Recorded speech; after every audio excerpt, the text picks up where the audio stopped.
Uite, întoarce-te.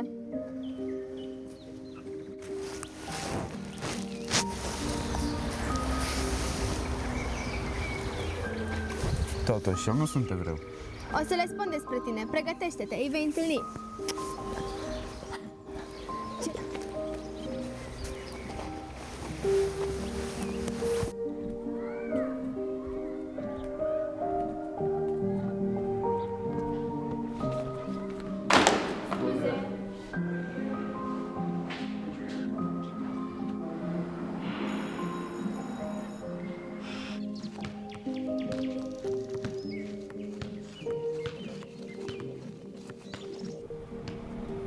Maia!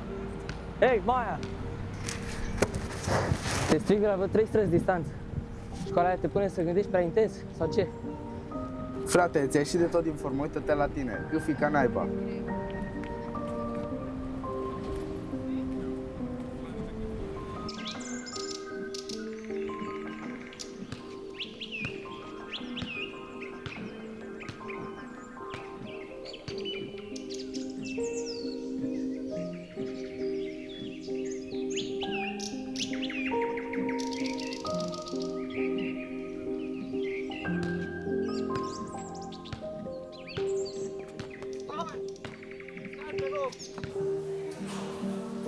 Pot să mă așez lângă tine.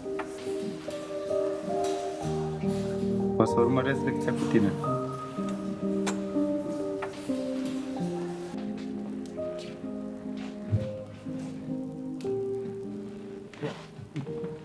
Mama, Eli, mama. Mă bucur de cunoștință, Eli. Și eu mă bucur. A apucat o timiditate pe drum încoace, mama. Îi vei face turul casei ca să se relaxeze puțin. Mă bucur că ești aici.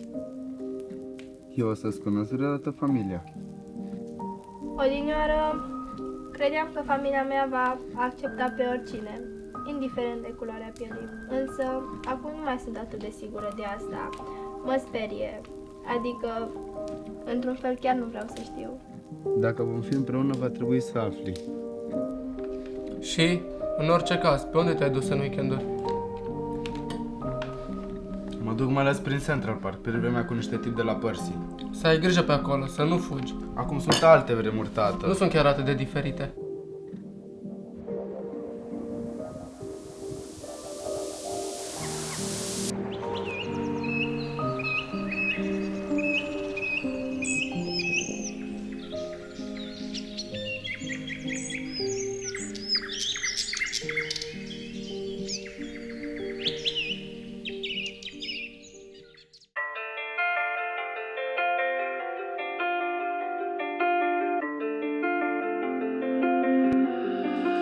Losing control, I gotta know who's in control of me.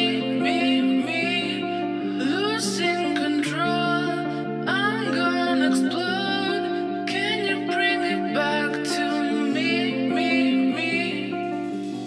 Bring it back to me. Stai, ăla e cadrul vechi. Cadrul 1? Și plec, nu?